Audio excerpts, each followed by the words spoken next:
우리 다 같이 한 마음으로 마태복음 5장 4절의 말씀 같이 읽어보도록 하겠습니다. 애통하는 자는 복이 있나니 그들이 위로를 받을 것이요. 아멘. 주님은 오늘 우리들에게 심령이 가난한 것이 복입니다. 그리고 애통하는 마음이 복입니다 라고 말합니다. 그래서 우리는 깨달아야 되는 겁니다. 하나님께서 기뻐하시고 원하시는 애통이 무엇인가? 모든 눈물을 흘린다고 해서 하나님께서 기뻐하지는 않습니다. 애통의 뜻이 무엇일까요? 애통의 뜻을 보니 헬라어로는 이렇게 되어 있습니다. 펜둔테스, 슬픔의 최고의 강도입니다. 사랑하는 사람이 죽었을 때, 사랑하는 사람이 아파서 죽음을 목도해야 될 때 우리는 애통의 마음 최고로 슬프죠. 이런 마음이 애통의 마음이라는 겁니다. 극한 슬픔을 말합니다. 그런데 예수님께서는 이렇게 사랑하는 사람이 세상을 먼저 떠났을 때 느끼는 그 최고로 극도의 그 아픔의 감정을 평생 가지고 사는 것이 복이 있다고 합니다. 여러분, 한 번 이런 일을 겪고도 가슴이 무너지고 영원한 상처를 남는데 여러분의 평생에 여러분 이런 슬픔을 갖고 사는 거, 매일매일 이런 슬픔을 겪는 게 어찌 복이 될 수 있겠습니까? 이런 사건을 경험하게 되면, 매일매일 그런 사건을 경험하게 된다면 우린 정신이 나갈 수도 있을 겁니다. 이건 복이라고 할 수 없죠. 그런데 성경은 말합니다. 슬픈 감정, 극도로 슬픈 감정은 복이다. 애통하는 마음은 복이다라고 합니다. 그래서 무엇 때문에 애통해야 되는가를 알아야 돼요. 하나님께서는 우리에게 애통을 하되, 어떤 애통을 하나님께서는 금하신 애통이 있습니다. 오히려 우리가 울고 있을 때, 가슴을 여러분 치면서 흐느끼고 있을 때 책망하시는 경우도 있습니다. 또한 어떤 애통은 오늘 말씀 그대로 위로를 해주십니다. 능력을 부어주십니다. 그래서 여러분의 눈물이 어떤 눈물인가를 먼저 보셔야 되는 겁니다. 하나님께서는 분명하게 애통하는 자는 복이 있다 하셨고 위로를 하여 주신다고 하셨는데, 오히려 애통을 하면 할수록, 내가 울면 울수록 위로를 해주시는 것이 아니라 책망하시는 경우도 있어요. 첫 번째로는 믿음이 없이 울 때 하나님은 책망하십니다. 나사로의 죽음 앞에서 마르다와 마리아가 그리고 그의 친구들이 울기 시작합니다. 그때 예수님께서는요, 울고 있는 마르다를 향하여서, 마리아를 향하여서 울지 말라, 오히려 울고 있는 그 여인들을 보면서 비통히 여기신다는 말씀이 있어요. 요한복음 11장 말씀에 보면 먼저 마리아가 예수님께 하였던 말부터 제가 읽겠습니다. 마리아가 예수님이 계신 곳에 가서 배웠고 그 발 앞에 엎드려 이르되, 주께서 여기 계셨더라면 내 오라버니가 죽지 아니하였겠나이다 하더라 라고 말합니다. 그때 예수님께서는 그 마리아를 보시고 또한 그 주위에 있는 사람들을 보시고 이렇게 말합니다. 예수님께서 그가 우는 것, 그래서 그는 마리아, 마르다를 말할 겁니다. 마리아와 마르다가 우는 것과 또한 함께 온 유대인들이 우는 것을 보시고 심령의 비통이 여기시고 불쌍히 여기사 예수님께서는 나사로의 죽음을 보고 울지 않고요, 나사로의 죽음 앞에서 울고 있는 여인 마르다와 마리아와 그의 친구들을 보고 비통히 애통히 여기셨다는 겁니다. 우리는 나사로의 죽음을 두고 울고 있지만 예수님은 나사로의 죽음 앞에서 울고 있는 나를 보고 예수님은 울고 계십니다. 그리고 이렇게 말합니다. 울지 말라는 겁니다. 생명의 주, 부활의 주, 나 예수가 여기 있는데 왜 우느냐. 믿음 없이 우는 것은 하나님이 기뻐하지 않습니다. 오히려 애써 울고 싶을 때, 내가 낙심이 되고 두려우고 무서울 때 그 슬픔에 내 몸과 내 생각을 맡기는 것이 아니라 물리쳐야 되는 겁니다. 주님, 나는 울지 않겠습니다. 나는 믿음으로 기뻐하겠습니다. 믿음으로 감사하겠습니다. 믿음으로 평안과 안식을 선포하겠습니다. 요한복음 말씀에 20장 말씀에도 빈 무덤 앞에서 울고 있는 마리아가 있습니다. 여인들이 있습니다. 예수님의 시신에 향품을 바르기 위해서 무덤가를 찾아갔습니다. 그런데 들여다보니까 예수님은 계시지 않고, 더 정확히 말하면 예수님의 시체는 보이지 않고 예수님의 몸에 쌓였던 세마포만 개켜 있습니다. 그것을 보고 울기 시작합니다. 그때 그 천사가 마리아에게 이렇게 말합니다. 여인들아, 여자여, 어찌하여 우느냐? 이르되 사람들이 내 짐을 옮겨다가 어디 두었는지 내가 알지 못합니다. 그 누군가가 내가 사랑했던 예수님의 시체를 훔쳐갔습니다. 그래서 내가 너무 슬피 울고 있습니다. 사랑하는 여러분, 이런 울음은 하나님이 기뻐하는 울음이 아닙니다. 그래서 어찌하여 우느냐? 분명히 우리가 애통할 때, 우리가 울고 있을 때 위로하여 주신다고 했는데 위로하지 않고 어찌하여 우느냐? 왜 울어? 라고 책망합니다. 맞습니다. 믿음 없이 울면 하나님은 책망하십니다. 그때 마태복음 말씀에 보면 그 천사가 울고 있는 마리아에게 이렇게 말하죠. 천사가 여자들에게 말하 이르되 너희는 무서워하지 말라. 십자가에 못 박히신 예수를 너희가 찾는 줄 내가 아노라. 무서워하지 말아라. 십자가에 못 박히신 예수를 찾는 줄 내가 잘 알고 있다. 그러나 그 예수님은 as he said, 말씀하신 대로 he is risen, 살아나셨느니라. 아멘. 그래서 여기에 없단다. 아멘. 6절 말씀 같이 읽겠습니다. 그가 여기 계시지 않고 그가 말씀하시던 대로 살아나셨느니라. 와서 그가 누우셨던 것을 보라. 아멘. 사랑하는 여러분, 말씀대로 살아나셨습니다. 그래서 우리가 현실 앞에서 말씀이 아직 이루어지지 않아서 너무 무섭고 두렵지만 이미 내게 주어진 말씀이 있다며, 내가 은혜 받은 말씀이 있다면, 내가 지금 잡고 있는 말씀이 있다면 그 말씀을 믿고 나의 감정을 십자가에 못 박으십시오. 나의 슬픔을, 나의 애통을, 나의 이 고통을 여러분 무시하십시오. 나는 이 슬픈 감정에 내 의지를 맡기지 아니하리라. 나는 이 슬픔에, 이 슬픈 환경에 내 인생을 맡기지 아니하리라. 나는 말씀에 내 인생이 지배되도록, 말씀이 내 인생을 이끌어가도록 나는 말씀께 매일이라. 나는 말씀의 지배를 당하리라. 어떤 순간에도 여러분 믿음 없이 울면 안 되는 겁니다. 그래서 우리는 오늘 또 기억해야 됩니다. 베드로전서 1장 말씀에 보면 꽃은 마르고 푸른 시듭니다. 그러나 하나님의 말씀은 영원합니다. 그러므로 모든 육체는 풀과 같고 모든 영광은 풀의 꽃과 같으니 풀은 마르고 꽃은 떨어집니다. 하지만 25절의 말씀 같이 읽습니다. 오직 주님의 말씀은 세세토록 있도다 하였으니 너희에게 전한 복음이 곧 이 말씀이니라. 아멘.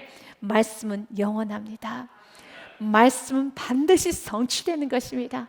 이사야서 말씀에도 이렇게 기록이 되어 있습니다. 같이 읽습니다. 풀은 마르고 꽃은 시드나 우리의 하나님의 말씀은 영원히 서리라. 아멘. 하나님의 말씀은 영원히 섭니다. 그래서 여러분 믿음 없이 울지 마십시오. 현실만 보고 낙심하고 두려워서 여러분의 감정이 요동칠 때 그 요동치는 감정에 여러분의 인생을 맡기지 마시고 그 감정을 제압하십시오. 그 감정을 무시하십시오. 그 감정을 말씀으로 여러분 다시 한번 다스리시길 바라겠습니다. 또한 두 번째로 하나님께서 기뻐하지 않는 눈물이 있습니다. 여러분 우리 인간이 애통하며 눈물을 흘리면서 극한 슬픔을 가질 때는 인간이 자기의 마음대로 되지 않을 때 굉장히 웁니다. 그래서 어린 아이들을 보면 인간의 죄성을 좀 볼 수 있어요. 자기가 하고 싶은 일을 하지 못하게 할 때 아이는 웁니다. 그리고 부모님이, 선생님이 제지할 때 아이들은 웁니다. 또 내가 받고 싶은 상을 받지 못할 때도 웁니다. 아주 슬퍼서 웁니다. 하나님은 우리가 이렇게 내 뜻대로 되지 않는다고 해서, 또 내 계획대로 되지 않는다고 해서 우는 울음, 슬픔은 하나님은 좋아하지 않습니다. 대표적으로 이스라엘 백성들이 그리하였었습니다. 이스라엘 백성들 하나님 앞에 너무 큰 죄를 범했지요. 우상을 숭배했고 그리고 세상과 타협하며 살았으며 성전을 더럽혔습니다. 그럼에도 불구하고 그들은 예배는 드렸어요. 주님께 나와서 예배를 드렸습니다. 그런데 하나님께서는 그 예배를 받으실까요? 물론 받지 않으시죠. 그런데 이스라엘 백성들은 내가 예배를 드리는데 왜 하나님은 나의 예배를 받지 않으셔라고 하면서 울고 불고 난리를 칩니다. 이것이 말라기서의 말씀에 있습니다. 2장 13절 말씀에 보면 너희들이 여러 가지 죄도 있지만 또 한 가지 죄는 너희가 이런 일도 행하나니 곧 눈물과 울음과 탄식으로 여호와의 제단을 가리게 한도다. 여기서의 눈물 또는 울음, 탄식은 오늘 본문의 말씀에 나오는 애통입니다. 극한 슬픔입니다. 이렇게 극하게 우는 것입니다. 그런데 주님께서는 말합니다. 너의 극한 눈물, 슬픔은 오히려 여호와의 제단을 가리게 하는도다. 그러므로 여호와께서 다시는 너희의 봉헌물을 돌아보지도 아니하시며 그것을 너희 손에서 기꺼이 받지도 아니하시거늘 지금 받지 아니하신다는 겁니다. 조금 쉬운 공동 번역에 보면 이렇게 기록이 되어 있습니다. 너희가 저지른 또 한 가지 일이 있단다. 너희는 제물을 드려도 야훼께서 굽어보지도 않으시고 다시 받아주지도 않으신다면서 울고 불고 눈물로 여호와의 제단을 적시며. 주님은 우리가 이렇게 울고 불고 여러분 난동을 부리며 우는 것을 하나님 기뻐하지 않습니다. 하나님께서 원하는 애통은 믿음 없이 우는 것이 아니고 하나님께서 원하는 그 슬픔은 우리가 나의 뜻대로 되지 않는 데서 원할 때 흘리는 눈물이 아니라 하나님께서 기뻐하신 애통은 첫 번째로 죄로 인한 애통입니다.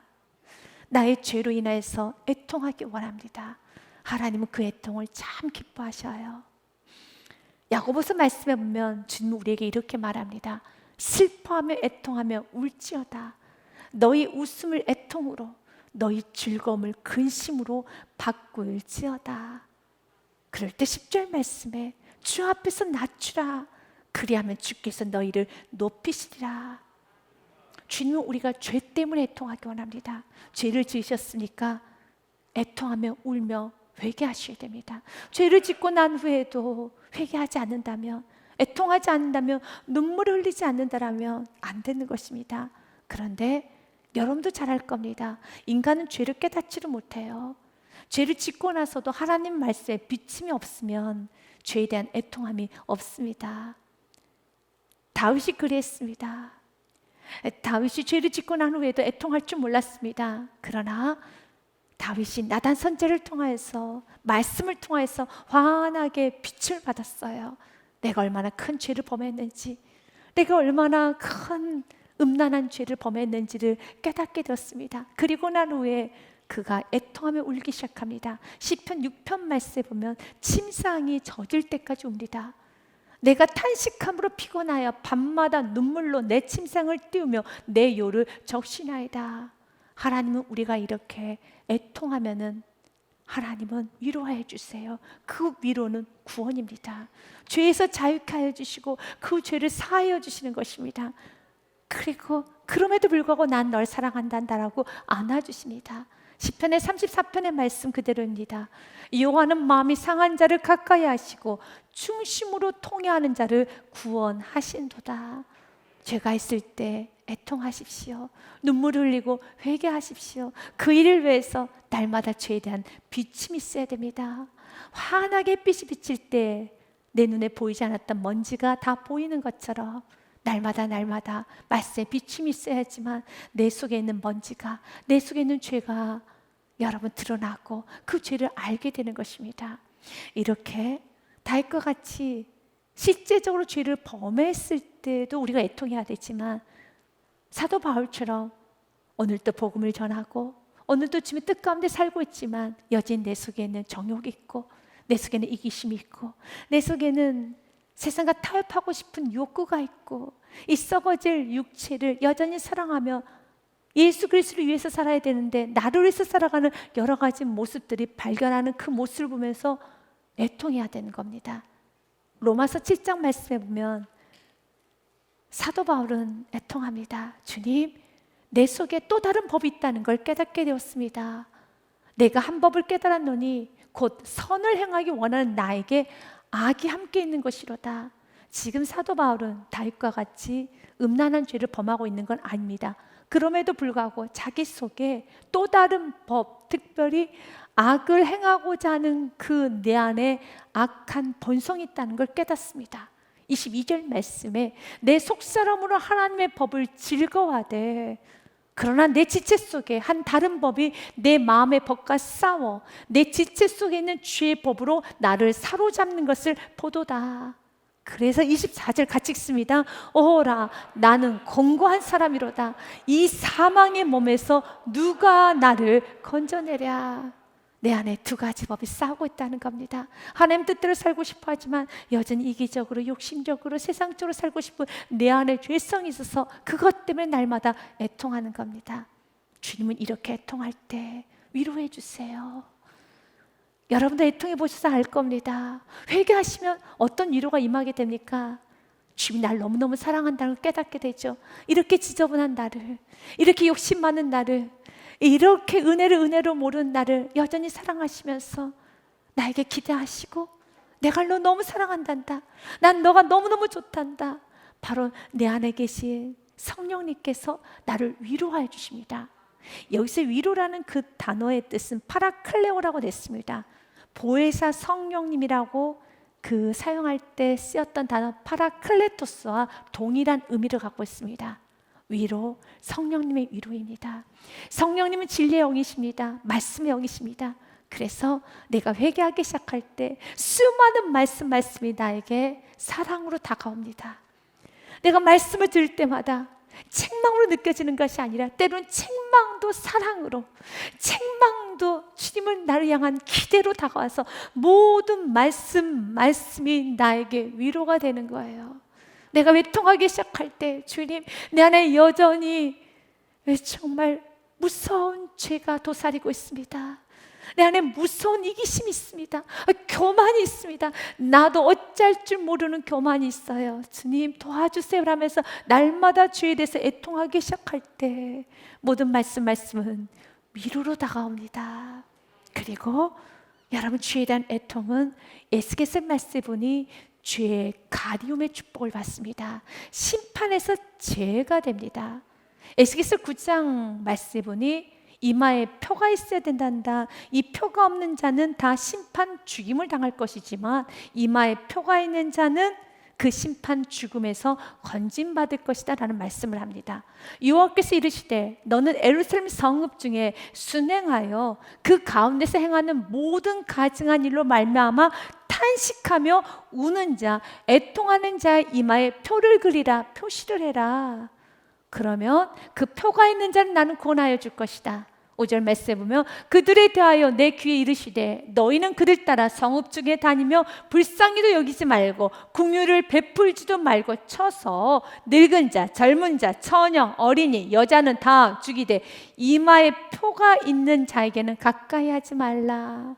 네, 성소에서 시작할지니라. 교회 안에서부터 믿는 자부터 목회자부터 시작하여서 애통하지 않은 자, 주에 대해서 슬퍼하지 않은 자는 다 죽이라는 겁니다. 그들이 성전 앞에 있는 늙은 자로부터 시작하더라. 그러나 여러분 애통하는 자 4절 말씀처럼요, 여러분 울며 애통하는 자에게는 하나님은 권하여 주십니다. 날마다 모든 가증한 일로 말미암아 탄식하며 우는 자의 이마에 표를 그리라. 그 표가 있는 자는 나는 덮어줄 것이란다. 맞습니다. 애통하는 자에게 하나님은 위로하여 주시고 애통하는 자는 덮어주시고요, 애통하는 자는 구원하여 주시고 애통하는 자에게는 축복이 많은 겁니다. 그래서 애통은 복입니다. 죄에 대해서 애통하는 건 복이에요. 죄에 대해서 비침을 받는 건 복입니다. 여러분 평생에 죄에 대한 비침을 받고 날마다 애통하는 그 복을 마음껏 누리시기를 바라겠습니다. 그리고 두 번째, 우리는 영혼에 대한 애통함이 있어야 되겠습니다. 하나님의 사람들은 영혼에 대한 애통함이 있습니다. 하나님이 귀하게 쓰셨던 아브라함, 소돔과 고모라 성이 무너지는 그 모습을 보면서 애통했습니다. 그리고 에레미야 선지자, 이스라엘 백성들이 죄를 짓고 하나님을 멀리 떠나는 그 모습을 보면서 애통했습니다. 에레미야서 말씀에 보면 이렇게 되어 있습니다. 12장의 말씀에 보니요, 13장 17절 말씀에 보니 너희가 이를 듣지 아니하면 나의 심령이 너희 교만으로 말미암아 너의 죄로 말미암아 은밀한 곳에서 울 것이며 여호와의 양떼가 사로잡힘으로 말미암아 눈물을 흘려 통곡하리라. 아멘. 우리에게 애통의 눈물, 저 영혼이 교만히 살고 있는 모습을 보면서 우리는 애통해야 되는 겁니다.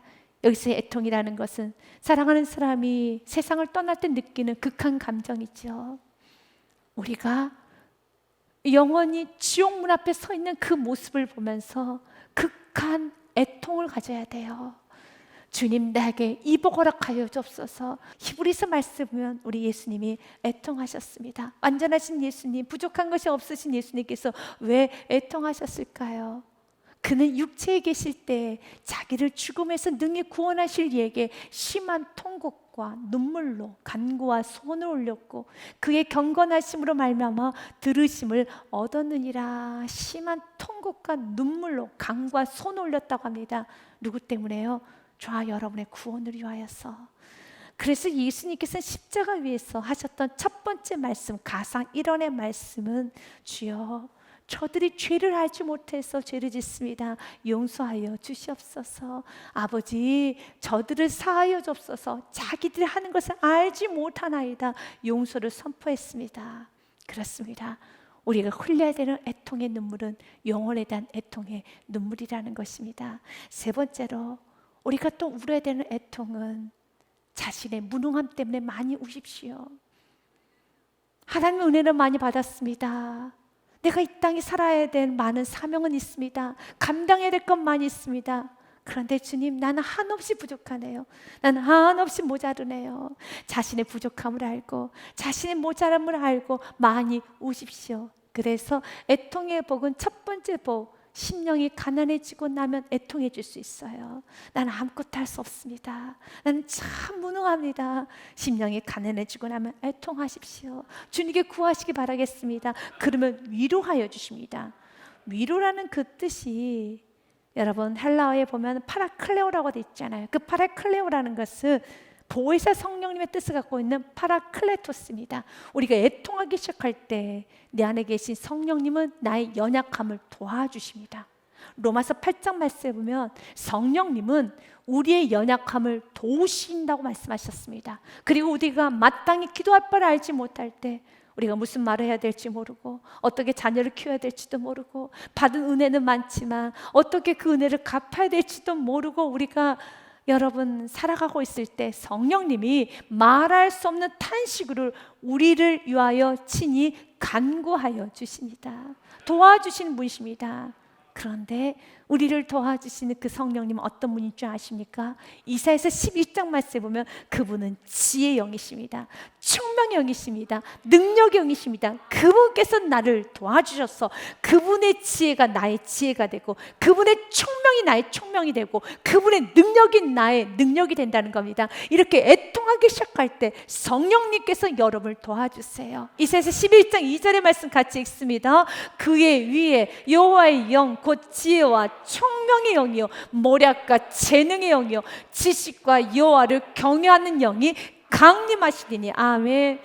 바로 지혜와 총명과 모략과 여러분 능력의 영이신 성령님이 나를 도와주세요. 내가 울기 시작할 때 나의 무능함 때문에 울기 시작할 때 그분이 도와주십니다. 그래서 사도 바울은 이렇게 고백하는 겁니다. 내가 약했을 때 곧 강함이라. 나에게 이르시기를 내 은혜가 내게 족하다. 이는 내 능력이 약한 데서 온전하여짐이라 하신지라. 그러므로 도리어 크게 기뻐함으로 나의 여러 약한 것들에 대하여 자랑하리니 이는 그리스도의 능력이 내게 머물게 하려 함이라. 아멘. 내가 무능력 때문에 정말 나의 부족함 때문에 나의 지혜 없음 때문에 나의 무능한 나의 모든 삶 때문에 애통하기 시작하면 그래서 사랑하는 여러분 주님께 울기 시작하면 주님은 도와주세요. 위로하여 주십니다. 10절 말씀 같이 읽겠습니다. 그러므로 내가 그리스도를 위하여 약한 것들과 능욕과 궁핍과 박해와 공고를 기뻐하노니 이는 내가 약한 그때 강함이라. 아멘. 약한 그때 강함이라. 주님은 우리가 애통하기 시작하면 주님이 위로하여 주십니다. 사랑하는 여러분, 이제 애통의 복을 알고 많이 웁시다. 주님께 많이 웁시다. 나의 죄 때문에 우시기 바라겠습니다. 영혼을 위해서 우시기 바라겠습니다. 그리고 자신의 무능함과 갖추지 못한 자신의 현재의 상황을 보고 많이 우십시오. 주님은 가득가득 채워 주실 것입니다.